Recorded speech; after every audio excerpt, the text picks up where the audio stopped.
Aleluia, glória a Deus, graça e paz, igreja linda, viva do Senhor, igreja que serve, que adora ao Deus inigualável. Você pode levantar as suas mãos onde você estiver agora e dizer: não há outro Deus igual ao meu Deus. Diga isso com fé, diga, se você puder, grite aí, grite: não há outro igual ao meu Deus. Aleluia, Ele é Deus, Ele é Pai, Ele é Senhor, Ele é Salvador, Ele é tudo o que nós precisamos nessa terra e além dela, porque Ele é eterno, Ele é sempiterno, Ele é soberano. Você pode levantar as suas mãos aos céus e dizer: Senhor, obrigado, obrigado pelo dia de hoje, obrigado porque até aqui o Senhor tem nos sustentado. Obrigado pela vida, pelo dom da vida, obrigado pela saúde, obrigado, meu Deus, porque o Senhor é bom, fiel e a sua misericórdia dura para sempre. Obrigado porque Tu és Deus e tem nos chamado para viver debaixo das Tuas asas, e por isso nós temos convicção de que estamos seguros por toda a eternidade. Te louvamos por tudo em nome de Jesus. Você pode dizer aleluia, você pode dizer glória a Deus. Vamos adorá-lo essa noite com tudo que nós temos, com tudo que nós somos, porque Ele é digno.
vida, nenhum perigo, nenhum presente, nenhum porvir, nem qualquer outra criatura tem poder para nos paralisar ou nos tirar dos braços daquele que é poderoso para nos suprir, para suprir todas as suas necessidades, as nossas necessidades em glória. Amém, queridos? Você pode declarar que a presença dele é soberana e ela é mais importante do que tudo, e ela supre todas as suas necessidades essa noite. Erga as suas mãos aos céus onde você estiver. Creia que a palavra que temos lançado no meio das canções, elas são fiéis, porque elas são retiradas da palavra de Deus, e essa palavra ela é viva e ela é eficaz. Ela pode fazer tudo o que nós homens não temos poder para fazer. Então tome posse dessa palavra e viva essa palavra. Te adoramos, Senhor, cremos, Senhor, não tememos, pois tua presença é real.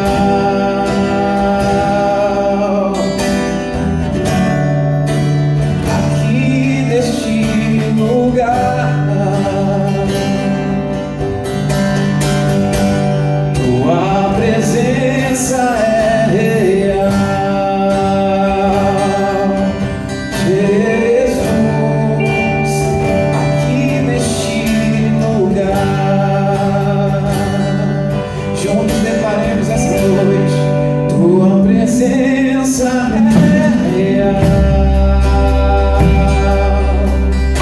Jesus, aqui neste lugar,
está sempre dizendo ao vencedor: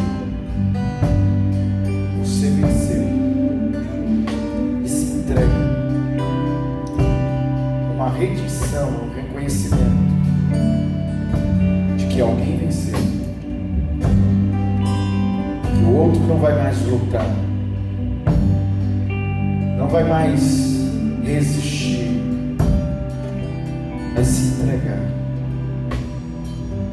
de forma espontânea, se entregar. É o que estamos fazendo nesta noite, nos entregando a Ti de forma espontânea, voluntária, porque o Senhor venceu. Não venceu somente a morte, e morte de cruz, ao ressuscitar ao terceiro dia, mas a Tua palavra diz que o Senhor venceu todos os principados, potestades e poderes, e os envergonhou publicamente naquela cruz. Mas ainda a palavra diz que o Senhor também tomou o escrito de dívida que era contra nós e o cravou inteiramente na cruz. O Senhor pegou o nosso passado, a nossa culpa, nosso pecado, o decreto de morte contra nós, e o Senhor venceu sobre todos eles. Reconhecemos que não teríamos uma vida se não fosse o Senhor. Não estaríamos essa noite aqui louvando, exaltando, cantando se não fosse o Senhor. Obrigado, Senhor Jesus. Obrigado, Espírito Santo de Deus, por ser Deus no meio da igreja, por ser Deus morando em mim, para a glória do nome do Senhor. Amém e amém. Glória a Deus. O alto que está lindo. Meu Deus, obrigado. Obrigado, Jesus. Graças te louvamos teu nome, Senhor. Obrigado, meu Deus. Ai, Senhor. Querida igreja de Jesus, queridos amigos que nos acompanham,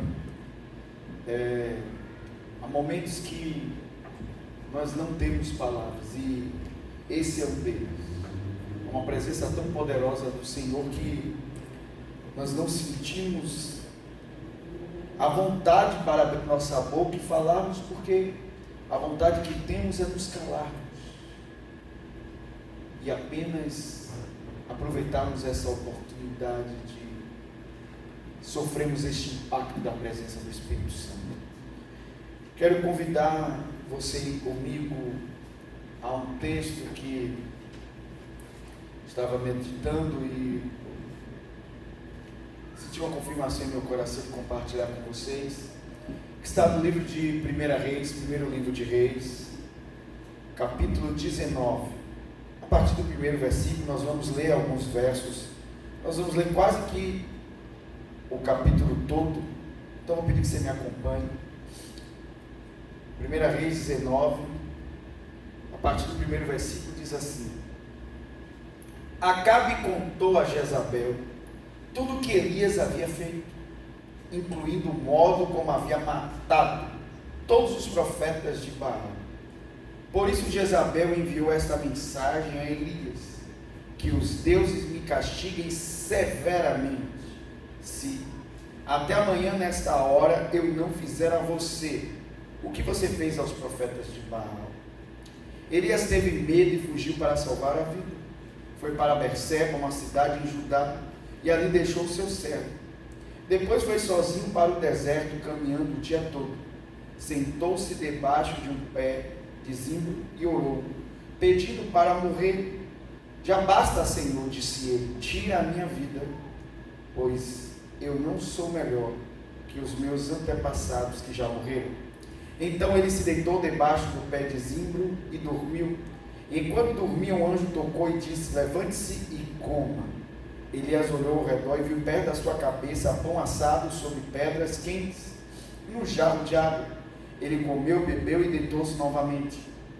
O anjo do Senhor voltou, tocou mais uma vez e disse: levante-se e coma um pouco mais, do contrário não aguentará a viagem que tem pela frente. Elias se levantou, comeu e bebeu. O alimento lhe deu forças para uma jornada de 40 dias e 40 noites até o monte Sinai, o monte de Deus.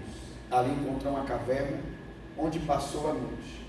Então o Senhor lhe disse: o que você faz aqui, Elias? Ele respondeu: tenho servido com zelo ao Senhor, Deus dos exércitos. Contudo, os israelitas quebraram a aliança contigo, derrubaram teus altares, mataram todos os profetas. Sou o único que restou, e agora também procuram me matar. Saia e ponha-se diante de mim no monte, disse o Senhor. E enquanto Elias estava ali, o Senhor passou, e um forte vendaval atingiu o monte. Era tão intenso que as pedras se soltavam do monte diante do Senhor, mas o Senhor não estava no vento. Depois do vento houve um terremoto, mas o Senhor também não estava no terremoto. Depois do terremoto houve fogo, mas também o Senhor não estava no fogo. E depois do fogo veio um suave sussurro. Quando Elias o ouviu, cobriu o rosto com a capa, saiu e ficou na entrada da caverna. E a voz disse: o que faz aqui, Elias? Ele respondeu outra vez: tenho servido com zelo ao Senhor, o Deus dos exércitos. Contudo, os israelitas quebraram a aliança contigo, derrubaram os altares, mataram todos os teus profetas. Sou o único que restou, e agora também procuro me matar. Então o Senhor lhe disse: volte pelo caminho por onde veio, e vá para o deserto de Damasco. Quando chegar lá, unja Azael para rei da Síria, e depois unja também Jeú, neto de Nissim, rei de Israel, e unja Eliseu, filho de Safate, da cidade de Abel-Meolá, para substituir você como meu profeta. Quem escapar da espada de Azael será morto por Jeú, e quem escapar da espada de Jeú será morto por Eliseu. No entanto, preservarei 7.000 de Israel, que nunca se prostraram diante de Baal, nem o beijaram. Quantos pode dizer glória a Deus? Aleluia. Queridos, é interessante como esse texto ele está em conformidade com outra passagem bíblica, que é exatamente no livro de Tiago, quando Tiago diz: Elias é um homem como nós, sujeito às mesmas paixões. É incrível que um homem que pôde orar para que não chovesse sobre Israel, foi o mesmo homem também que orou para que fogo descesse do céu e consumisse o holocausto, e o fogo lampesse a água em volta do sacrifício. Foi o mesmo homem que voltou a orar e desceu chuva sobre a terra de Israel.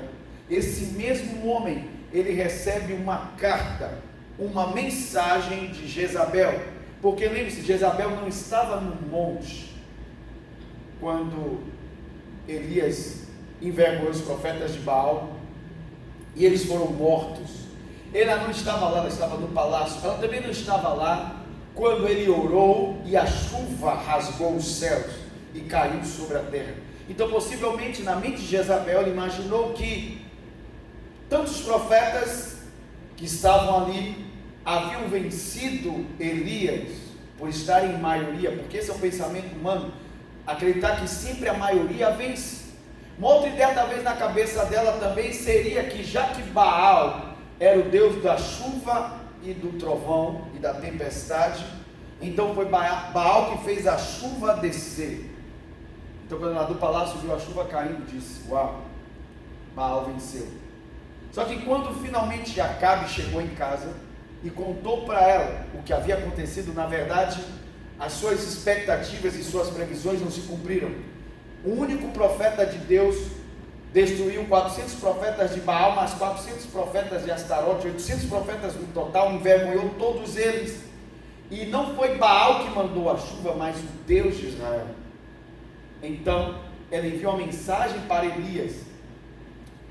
É de se estranhar que ela poderia ter mandado soldados procurar Elias para matá-lo.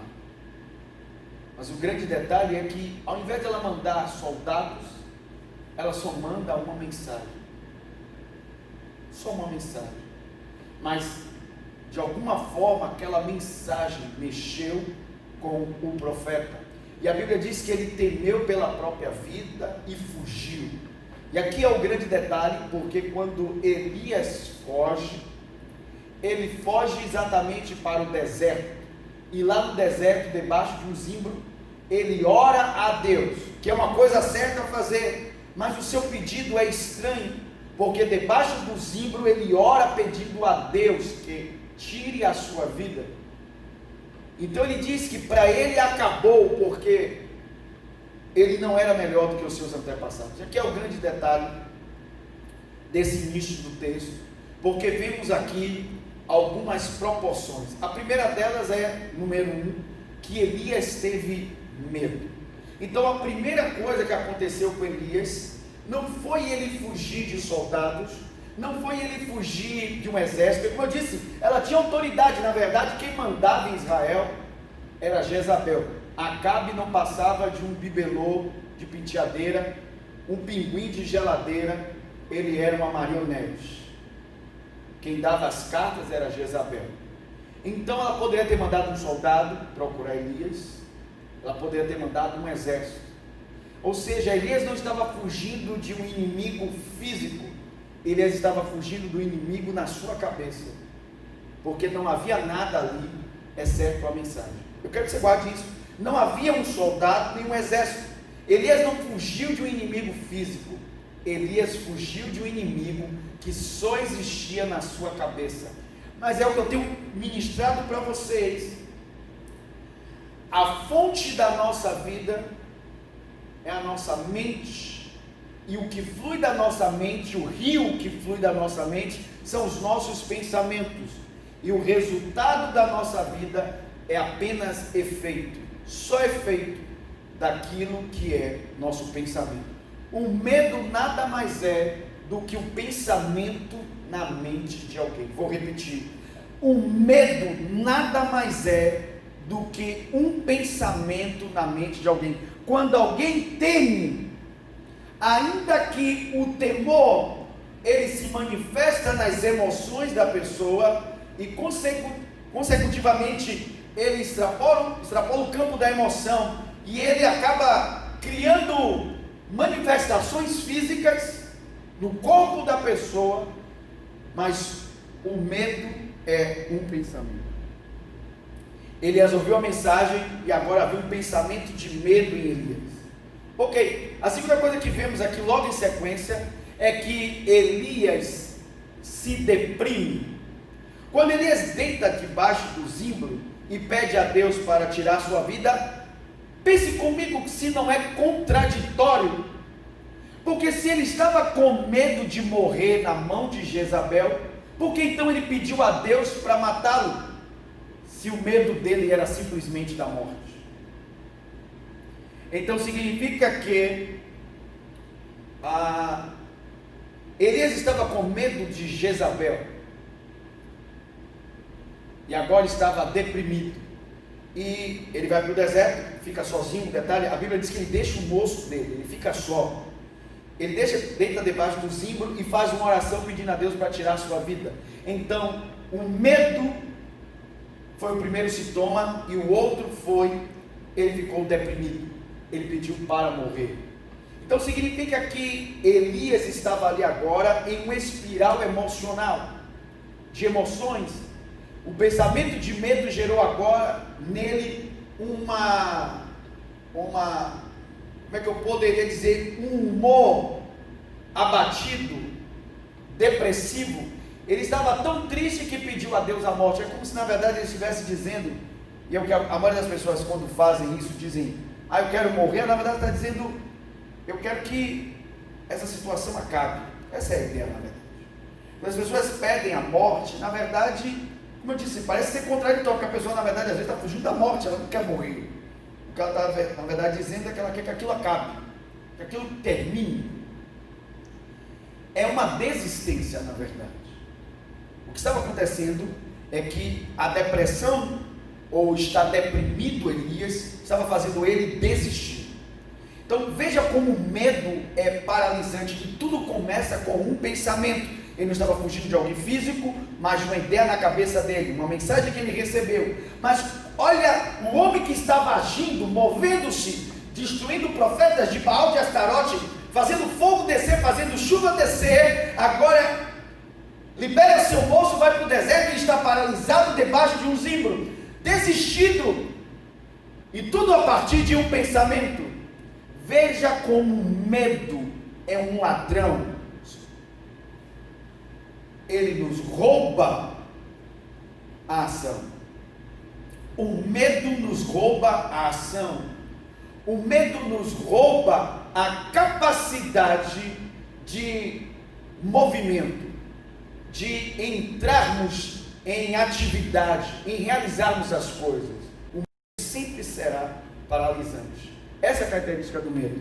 O medo, quando se instala, ele faz com que as pessoas paralisem, elas permaneçam no mesmo lugar. E foi o que aconteceu. Ok. Nesse momento, a Bíblia diz que o anjo do Senhor aparece para Elias. A Bíblia diz, então, o anjo do Senhor aparece para Elias. E é interessante que quando o anjo do Senhor aparece para Elias, ele traz duas coisas, que é pão assado e água.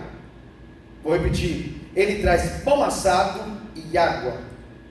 E o detalhe do texto é que quando o anjo entrega a ele o pão e a água, diz: levante-se e coma.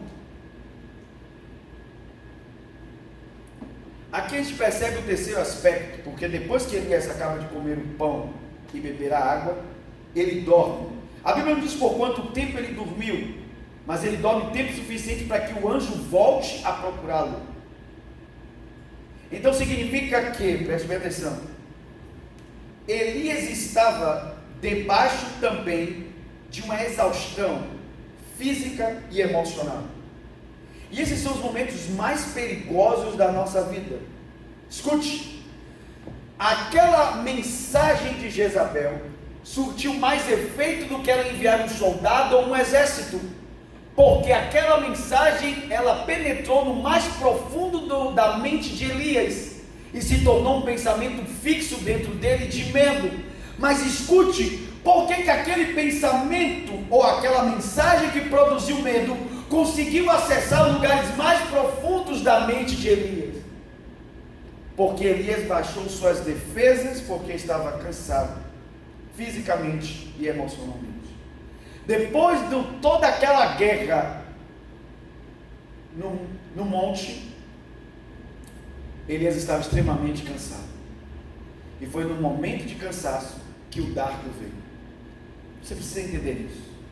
O dardo só conseguiu atingir níveis profundos em Elias porque ele estava extremamente cansado, exausto da luta que ele havia passado, da guerra que ele havia atravessado, de tudo que havia acontecido, o tempo ali, ele orando, clamando para que a chuva descesse, tudo aquilo havia exaurido suas forças, e foi no momento de fragilidade que o inimigo percebeu e lançou o seu dardo. Ok, então o anjo vem e alimenta Elias, dá pão e água. Isso é o grande detalhe da Bíblia. Imagine você ser alimentado por anjos. Isso me faz lembrar quando termina a provação de Jesus no deserto. A Bíblia diz: então vieram os anjos do céu e o serviram. Então significa que mesmo ali naquele deserto, Deus não estava longe de Elias, Deus estava ali e envia seu anjo, e o anjo alimenta Elias. E quando ele aparece pela segunda vez e traz novamente pão e água, diz: Elias, você precisa se alimentar, você precisa receber força, porque ele estava fraco. Você precisa receber força, porque a sua caminhada ainda é por demais longa. Ou seja, ainda havia algo para Elias fazer, ainda havia uma jornada para ele cumprir. Ele estava cansado, com medo, desistindo, mas havia algo ainda para ele fazer. Então o anjo disse: coma, beba, ganhe força, descanse, porque a sua caminhada ainda é longa. Ok? E aí ele diz qual é o destino de Elias. Diz: Elias, vá para o monte Sinai, que é o monte de Deus. Ok? Pela localização do deserto, Elias estava a em torno de 400 quilômetros do monte. 400 quilômetros do monte. E ele faz uma viagem e vai até o monte. Ok, quando chega no monte, é interessante, porque o Senhor aparece para Elias no monte e diz: o que é que você faz aqui, Elias? Mas não parece contraditório, porque foi o próprio anjo do Senhor que mandou Elias para lá? Eu quero que você pare para pensar nisso.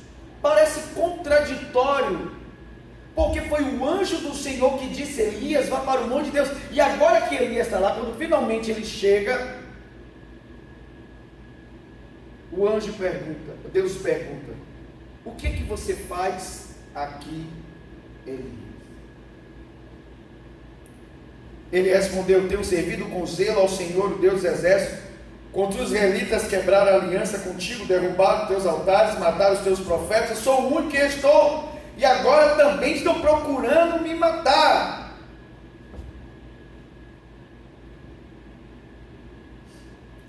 Deus disse: então saia, põe-se diante de mim no monte. Aí Elias passa a experiência de ver o vendaval, terremoto, fogo e depois um vento suave. Vou repetir. Primeiro veio o vendaval, em algumas versões tempestade. A tempestade e o vento foi tão grande que mexeu com as pedras do monte. Depois veio o terremoto, depois fogo e finalmente o vento suave. Foi quando o vento suave veio que Elias sai para o lado de fora, e aí Deus pergunta novamente: Elias, o que é que você faz aqui? E aqui é o coração da nossa mensagem, preste bem atenção. Quando Elias ouviu Deus perguntar a ele: o que é que você faz aqui? Deus faz uma pergunta poderosa e desconcertante para o profeta, mas o profeta não responde. Como não, pastor? Está aqui, ele falou com Deus de volta, ele não fez, não deu as costas, não ficou mudo, não, ele não fingiu que Deus não falou com ele, ele respondeu. Não, ele não respondeu a pergunta. Quando Deus perguntou: o que é que você faz aqui, Elias? Ele disse: Senhor, eu tenho feito tua obra, tenho feito tudo certinho, tudo que você me mandou fazer eu tenho feito, mas agora estão tentando me matar, estou sozinho nessa obra. Ele não responde a pergunta de Deus, ele só demonstra o que existe dentro dele, um sentimento de autopiedade. Ele diz: estou fazendo tudo certo, estou fazendo tua obra, e agora estou sozinho e estou tentando me matar. Autopiedade. Ele proclama diante de Deus o que está acontecendo com ele. Coitado de mim, olha o que está acontecendo comigo. Agora,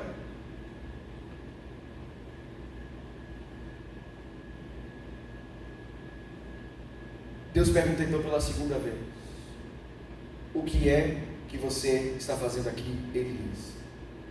Por que Deus faz a pergunta pela segunda vez? Óbvio, ele não havia respondido a primeira. E na segunda vez que ele vai responder, ele responde da mesma forma, ele diz o mesmo.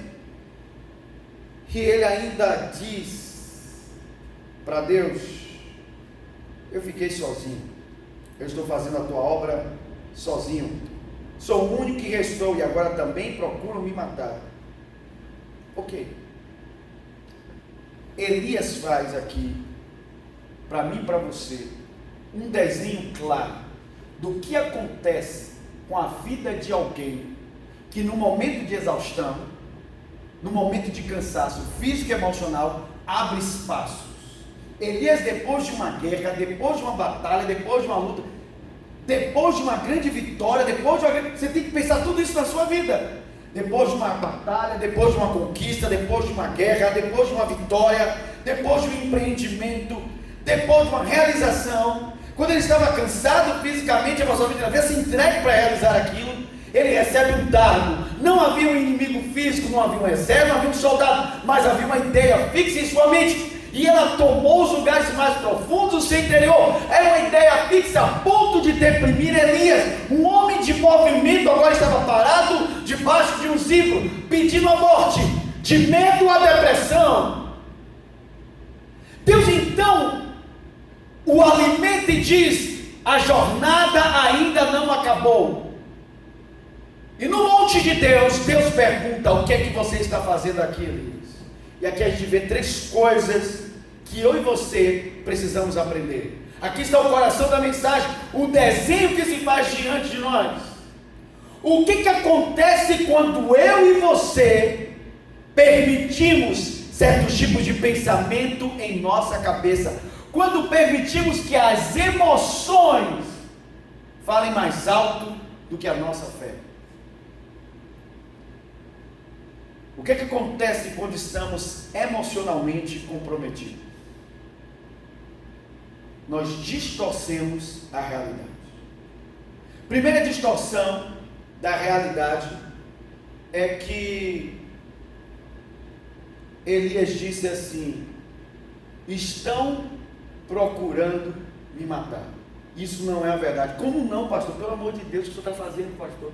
Tem hora que o senhor aperta demais o acelerador e o carro derrapa. Está escrito, pastor, Jezabel liberou uma palavra dizendo que os deuses me amaldiçoam se eu não matar você, se eu não fizer o mesmo que você fez com os profetas. Por quê? E então por que ele recebe a mensagem de uma mulher e ele diz para Deus no plural que todos querem tirar sua vida? Irmãos, quando estamos emocionalmente comprometidos, nós alteramos a realidade. A única pessoa que queria matar Elias era Jezabel. No máximo, Acabe, seu marido. Ele disse: todos agora me procuram me matar. Está no plural aqui, tanto no português quanto no original em hebraico. No plural. Ele generalizou. E é isso que fazemos.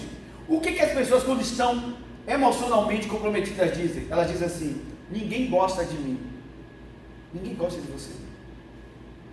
Então você está colocando dentro disso seu pai, sua mãe, seus amigos, seus irmãos em Cristo.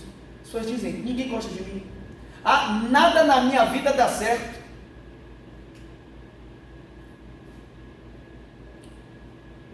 Nada para mim funciona. Todo mundo me persegue. Eu estou lá no trabalho. Todo mundo me persegue. Olha a expressão: todo mundo me persegue. Nada dá certo. Generaliza uma situação, mas generalizamos. Nós dizemos que então todo o céu ficou escuro. O mundo todo não presta. É o que as pessoas estão dizendo agora na pandemia.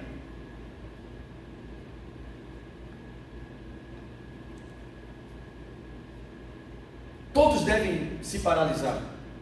Todos devem ficar com medo e parar o que estão fazendo para sobreviver. Então se generaliza a coisa. Eu pego um problema e o absorvo de tal forma a ponto de que eu distorço a realidade. Segunda distorção de realidade que Elias fez no texto. A Bíblia diz que Elias disse: eu não sou melhor do que os meus pais. Segunda distorção de realidade que Elias fez foi dizer: eu não sou melhor do que os meus pais. Escute, isso também não é uma realidade. Não é uma realidade. Quando ele disse isso, que ele não era melhor do que os pais dele, isso não é uma realidade. Por que eu não falei isso primeiro? Eu deixei para falar depois. Porque a resposta está nessa outra parte do texto. Porque o Elias que estava dizendo: eu não sou melhor do que os meus pais, ele estava distorcendo a sua própria identidade, a própria visão de si. a imagem que ele possuía de si mesmo estava distorcida. Ele estava dizendo: eu não sou melhor do que os meus pais. Ele está falando dele. Ele está falando dele. Ele distorceu sua imagem. E por que não era uma realidade o que ele disse? Porque quando Deus fala com ele no monte, Deus diz assim: volte para o lugar de que você veio e faça o caminho de volta pelo deserto, e você vai fazer o que você foi chamado para fazer. Escute, você é um homem que unge reis e profetas. De você nasce liderança. Você é um líder que faz nascer outros líderes. Você é um homem que faz nascer reis. Você já parou para pensar que alguém tem autoridade para ungir um rei? Ele estava ungindo reis de nações estrangeiras, como assim? Pense comigo. Como é que esse homem poderia dizer: eu não sou melhor do que os meus pais? Não era realidade, era a imagem distorcida por causa do seu problema emocional. Um momento na vida de Elias fez com que ele distorcesse a visão que ele possuía acerca dele mesmo, mas não afetou a visão que Deus tinha acerca de Elias. E disse: eu te vejo como um homem que levanta líderes. Tanto que foi Elias que preparou Eliseu e fez dele seu sucessor. Um homem que gerava outros líderes. Irmãos, uma coisa é você levantar discípulos, uma outra coisa é você levantar líderes. São dois níveis diferentes. Elias levantou líderes. Este era Elias. Mas como ele estava se vendo? Como um qualquer, alguém sem valor. Outra coisa que ele distorceu foi a experiência dentro da caverna.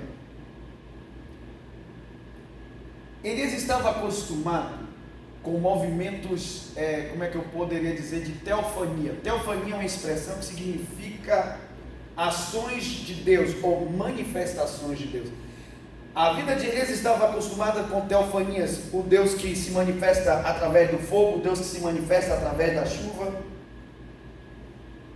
Ele estava acostumado com isso. Então, de repente, no meio daquela caverna que ele entrou, no meio daquela caverna que ele entrou e se escondeu ali, Deus manifesta uma tempestade, um terremoto e um fogo. Mas Deus não estava nem no terremoto, nem no fogo, nem na tempestade. Tudo isso eram expectativas de Elias, de que Deus se manifesta apenas desta forma. Era uma crença de Elias. Pastor, o senhor está viajando também, isso não está na Bíblia não, gente. Por que Elias ficou tão decepcionado depois do que aconteceu no monte? Porque ele achou na cabeça dele que talvez Jezabel se convertesse, Acabe se convertesse, que todo mundo se voltasse para Deus. Mas na distorção da mente dele, ele ampliou. Jezabel não se converteu, Acabe não se converteu, havia gente ainda ali com a cabeça virada. Então, na mente de Elias, aquelas poucas pessoas que não se converteram pareciam representar o todo. Então ele estava dizendo: tudo isso que eu fiz para nada, meu ministério não está dando resultado nenhum, ninguém se converteu. Para que fogo do céu, se o povo continua incrédulo a Deus e agora querem me matar? Plural.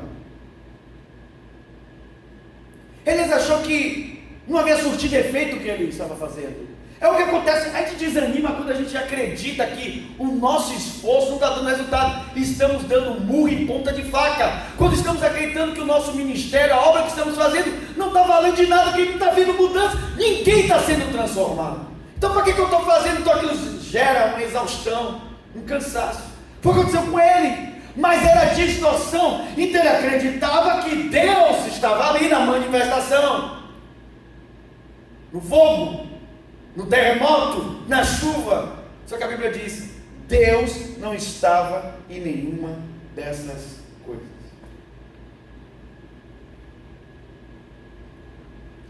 Era apenas a imagem que Elias possuía na mente dele, de que se ao manifestar da teofania de Deus, então pronto, está tudo resolvido. O fogo desceu, o terremoto balançou a terra, o vendaval veio, a água veio, então está tudo resolvido.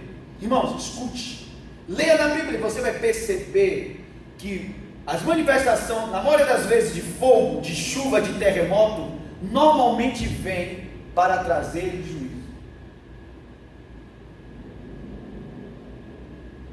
O que converte o coração do homem é o sussurro da cruz, o vento suave da cruz. Irmãos, foi quando Elias ouviu o sussurro suave que as coisas começaram a mudar. E é o que acontece na vida do homem. Meu irmão, as pessoas podem ver milagres, as pessoas podem ver sinais, as pessoas só mudam quando elas permitem que a voz suave de Deus fale aos seus corações. Não é o fogo, não é o vento, não é a tempestade, isso não muda a vida de ninguém. Na verdade, na maioria das vezes que você vai ler a Bíblia, manifestações de fogo eram sempre trazendo temor, tempos de julgamento, de juízo, como foi no dia dos profetas. Deus estava julgando os idólatras. Mas para mudar o coração do homem, Elias estava ali com o coração virado. Para mudar o coração do homem é o sopro.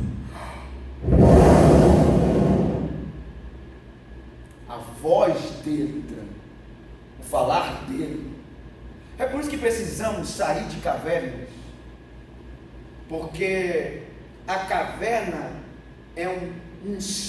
como é que eu poderia dizer? É um ciclo retroalimentado de depressão. O que eu tenho que você vai na caverna? Normalmente, se for para a caverna, você vai botar Pablo para ficar ouvindo. Só vai ouvir miséria, irmão. Pode ter certeza. Caverna é um lugar em que a nossa tristeza, o nosso deprê, o nosso down, o nosso para baixo, ele é retroalimentado. Você fica dentro da caverna, aí você fica ouvindo só música triste, só música deprimente. Ela foi embora, ela me largou, coitado de mim, pobre de mim, desgraçado homem que sou. Entreguei meu coração para essa moça me fazer feliz e o destino não quis. Nunca mais vou amar ninguém igual a você. E aí vai, o cara está ali, ó, dentro da caverna, retroalimentando. Ou então minha vida acabou, meu mundo caiu. E aí vai. Não, que tem música para todo gosto, para todo tipo de freguês. Quem quer comer lixo está aí, um monte de coisa para as pessoas se retroalimentarem do que já estão vivendo. Então, a pessoa quando entra na caverna, ela retroalimenta aquilo. Então, a única chance dela sair é que alguém de fora achando. E olha que interessante, ainda que Deus colocou todas as manifestações ali para Elias, quando Elias ouviu a voz de Deus no suave, no sussurro suave, o ciclo suave, era um vento suave. Elias viu fogo, viu terremoto, viu tempestade. Nenhuma dessas coisas Deus estava. Elias só baixou a cabeça, botou a capa e atendeu quando houve o ciclo suave, o sussurro, o vento. Aí a Bíblia diz que a voz chamou Elias para fora da caverna, disse: se coloque diante de mim no monte. Aí ele sai da caverna, vai para lá de fora. A Bíblia diz: ele vai para a entrada da caverna. É incrível que Deus não manifesta a glória dele dentro da caverna.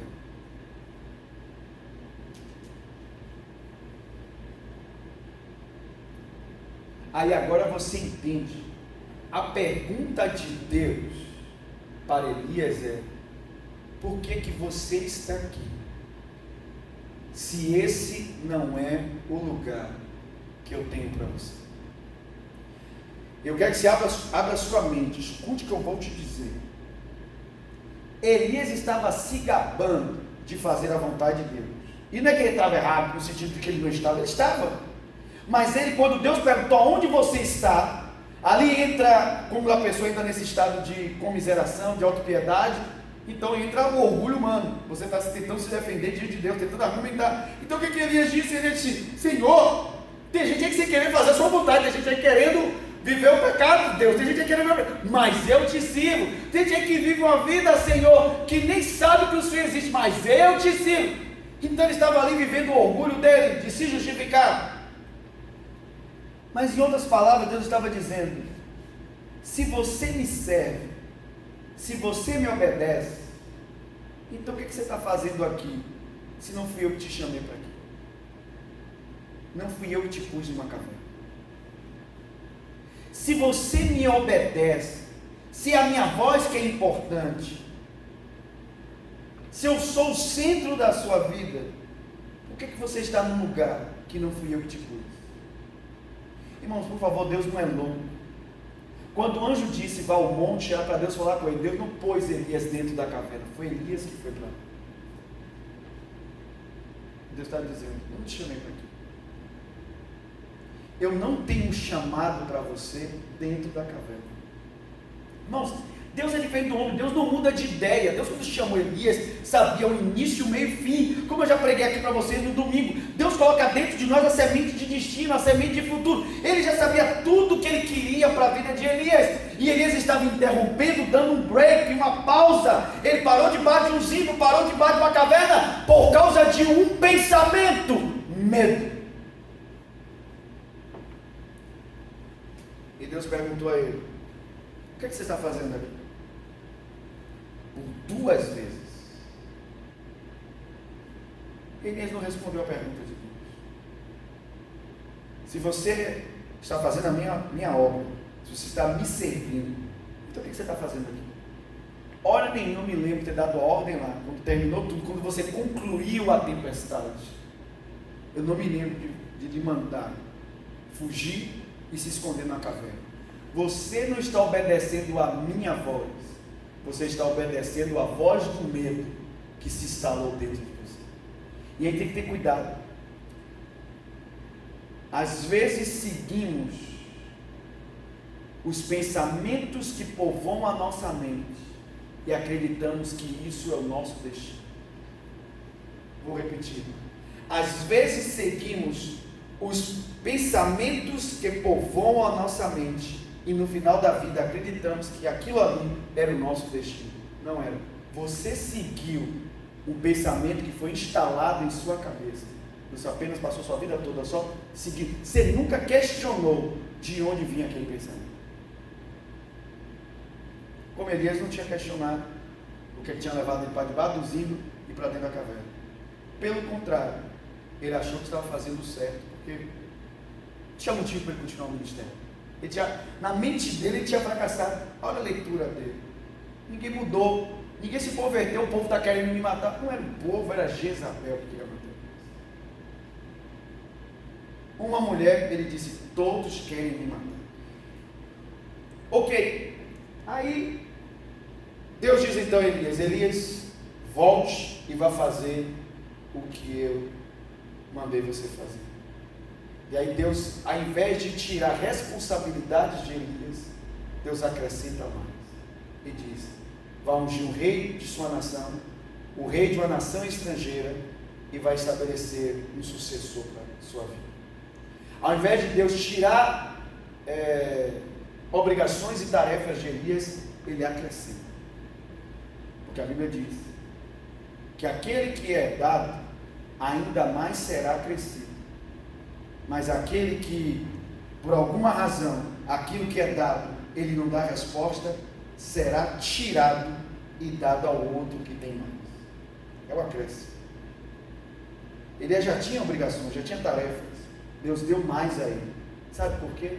Porque a obra que Deus começou na vida de Elias ainda não havia se concluído. Para fechar essa mensagem, Elias apresentou algumas distorções, e é o que precisamos analisar. A mensagem hoje é isso. Precisamos analisar quais são as distorções que estamos fazendo. Elias distorceu dizendo: querem me matar. Quem queria matar ele era Jezabel. Elias distorceu dizendo, na expectativa de que Deus estivesse naquela teofania e que o povo ia se converter. Deus não estava no fogo, Deus não estava na tempestade, Deus não estava no terremoto, Deus estava no ciclo suave. É a voz de Deus que converte o coração do homem, que ele muda o coração, é o sussurro da cruz. Agora escute, uma das coisas que Elias disse para Deus foi: Deus, tenha piedade de mim, tenha pena de mim, leve em consideração as coisas que estou dizendo, porque eu estou enfrentando uma barra gigante no ministério que o Senhor me deu. E a parte pior de tudo é que eu ainda estou fazendo tudo sozinho. Eu sou o único. Aí Deus diz: volte pelo caminho que você veio. Pelo mesmo caminho que você veio, volte por ele. Eu não mandei você vir para cá. Volte pelo mesmo caminho. Unge o rei estrangeiro, o rei da sua nação e o seu sucessor. Eu estou te dando novas tarefas, novas atribuições. Eu tenho expectativas a seu respeito. É isso que eu espero que você faça. Antes de concluir sua vida, é isso que eu quero de você. Agora, detalhe. Quando ele já estava saindo, ele disse: epa, volte. Tem mais um detalhe. Eu conservei em Israel 7.000 joelhos que não se dobraram nem beijaram a Baal. Isso é uma outra distorção da sua alma. Você nunca esteve sozinho.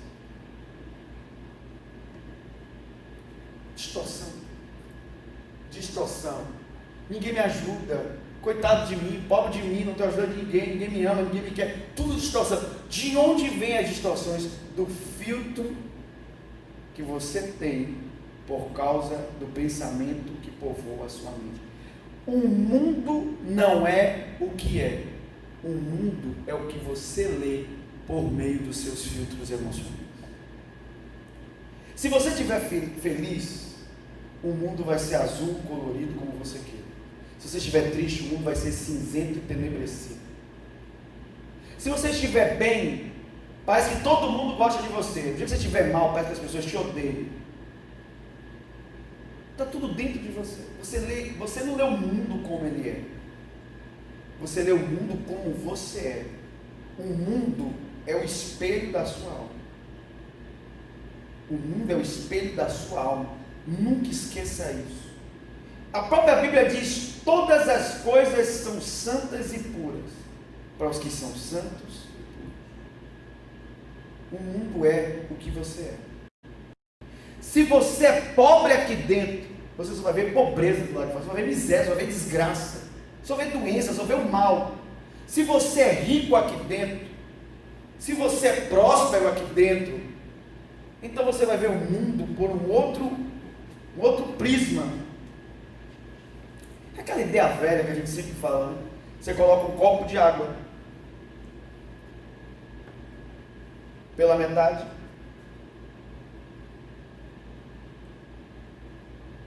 é a mesma realidade. Para o pessimista, está quase vazio. Para o otimista, está quase cheio. O mesmo mundo, visões diferentes. Quando você perdido. Elias, quando houve o comprometimento das suas emoções por causa de um pensamento que era de medo, Elias distorceu a realidade. Ele começou a ver as coisas como não eram de verdade. Ele distorceu a realidade de quem queria matá-lo, de quem ele é, de como Deus trabalha, e que ele estava sozinho. A minha pergunta hoje é: o que é que você tem distorcido por causa do momento em que você está vivendo? E a única forma de você sair é se você responder a pergunta de Deus, porque a pergunta dele é desconcertante. Como ele fez para Adão. Ele fez uma pergunta para Adão. Ele disse: Adão, onde estás? Irmãos, sua geografia diz muito sobre você, mas não é necessariamente sua geografia física, em que bairro você está, em que cidade você está. Não, eu estou falando da geografia psíquica, aonde você está dentro da sua cabeça, em que lugar você se encontra hoje dentro de você. Deus perguntou a Elias: o que é que você está fazendo? Ele deu a oportunidade a Elias de ler a sua própria vida e reconhecer que onde ele estava não era o lugar que Deus desejava para ele. Porque muitas vezes, escute o que eu vou te dizer, entramos em depressões, entramos em buracos, entramos em cavernas, entramos em tristeza, em muita coisa, e atribuímos esse estado a Deus, e achamos que foi Deus que criou, porque era a vontade dele que sofrêssemos isso. Mas escute o que eu vou te dizer, nada disso é vontade de Deus. A Bíblia diz que a vontade de Deus para as nossas vidas é que venhamos temer e fazer a sua vontade. Esse é o final de Eclesiastes. Depois de Salomão fazer tantas perguntas,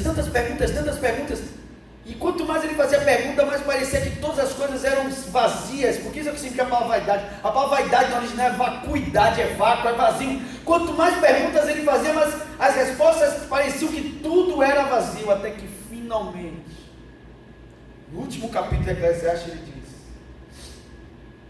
e este deve ser o final de todo homem, temer a Deus e obedecer os seus mandamentos, a sua vontade. Esse é o final de todo homem.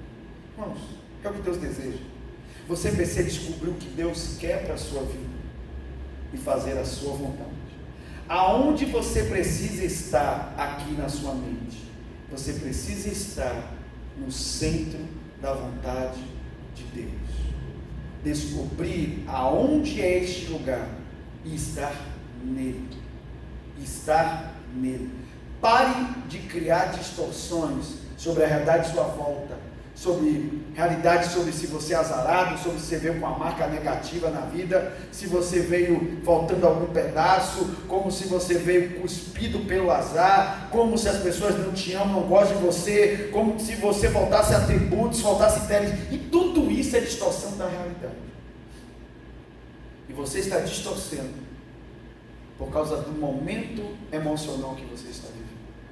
Vamos ficar de pé e vamos orar juntos em nome de Jesus. Uau!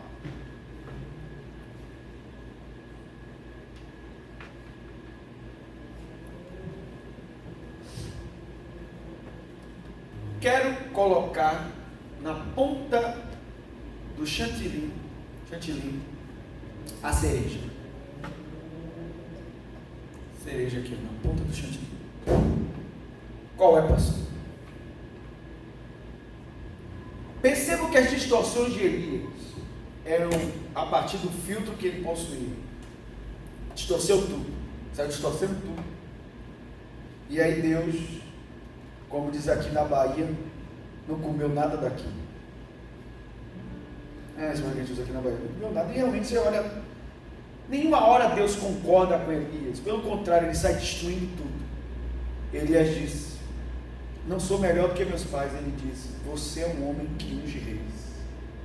Reis nascem de você. O novo profeta de Israel vai nascer de você. Você é essa pessoa. Porque foi o que te chamei, te escolhi, te chamei para fazer o que eu te mandei fazer. Ah, Deus, não deu certo. Tanto fogo, tanto movimento, chuva, ninguém se converteu. Eu não estou nessas coisas, estou no ciclo suave, no vento. Os que ouvem a minha voz é que mudam o coração. Não é quem vê meu fogo, minha tempestade. Não são esses. São os que ouvem a minha voz. Foi o que Jesus disse: aquele que ouve a minha voz e obedece, atende. Esse aqui é meu amigo, esse aqui me ama. Esse é o que me segue. Aí ele diz: estava só, eu mesmo consertei 7.000 joelhos que não beijaram a hora nenhuma. Você não está sozinho, isso é distorção. Agora tem mais uma coisa que eu quero te dizer. Qual é? Você me pediu a morte, e você vai ser um dos poucos seres humanos sobre a terra que não vai morrer. A Bíblia diz que quando Elias terminou a obra daquele momento, que era transferir o que ele possuía para Eliseu, a Bíblia diz: então apareceu carros e cavalos de fogo, e Elias foi levado em um redemoinho. O homem que pediu a morte nem morreu. Não é vontade de Deus. é a sua. Não, é a vontade de Deus, é a sua. Então pare de fazer pedidos idiotas, fazer orações sem revelação. O que você deve pedir para Deus é: Deus, tira-me da caverna emocional. Tira-me, Senhor, dessa posição que eu entrei, que não é sua. Eu estou entrando em algum lugar na minha mente que não era para eu estar. Estou começando a ver minhas emoções mudando, meus sentimentos mudando, minha garra, minha gana, minha vontade mudando. Eu estou começando a entrar em algum lugar que dentro. Tem nada que fala, pare com isso. Não é por causa do seu emprego que você entrou. Não, nunca é. Nunca é pela atmosfera exterior. Nunca é pelo emprego, nunca é pelo patrão. Nunca é. Você às vezes mudar de emprego, mudar de posição é consequência de algo que mudou aqui, ó. A mudança é aqui. Quando você vê suas emoções mudando, de repente você está sem aquela vontade, sem aquela gana, sem aquela... Quando Elias viu já sem gana, sem vontade, sem querer, eu vou desistir, eu parei. Era aqui que ele tinha entrado, em outro lugar. Aqui dentro, velho, é aqui dentro, velho. Só que eu estou sendo claro com você, hoje é sempre aqui. Nunca aqui fora. A caverna de Elias não era do monte, ela era um reflexo, porque, como eu disse, seu mundo exterior é reflexo do seu mundo exterior. A caverna de pedra de Elias era o efeito da causa da caverna de alma que ele estava vivendo. Você vai viver a vida que a sua mente está produzindo. Tipo de pensamento que você possui. Feche seus olhos agora. Querido Espírito Santo de Deus, que noite maravilhosa, porque essa noite é tua. E quando o Senhor surge, quando o Senhor aparece, coisas extraordinárias acontecem.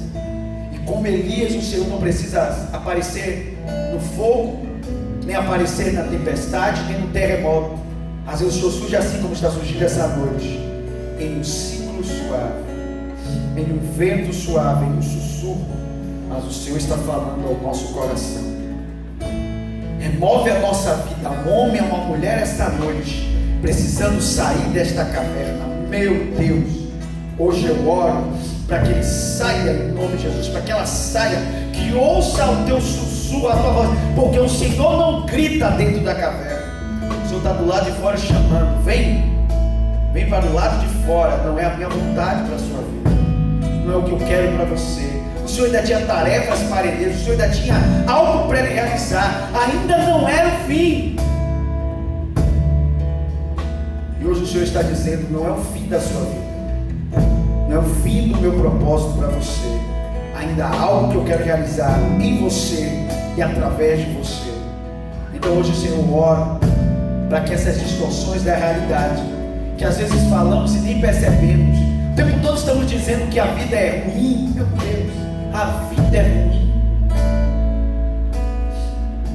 Não foi o Senhor que criou a vida. Como é que a vida é ruim? O tempo todo estamos dizendo: ninguém gosta de mim. O Senhor não pediu para eu amar as pessoas. O que vai acontecer se eu plantar sementes de amor? Elas vão voltar para mim.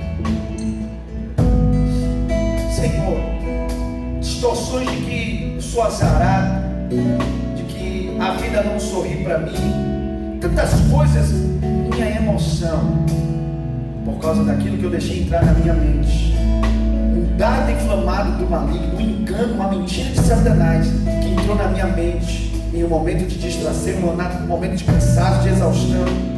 Eu oro que o teu fogo consumidor possa consumir agora esse pensamento velho, esse pensamento estranho. Arranca-nos de caverna hoje, meu Deus, cavernas emocionais.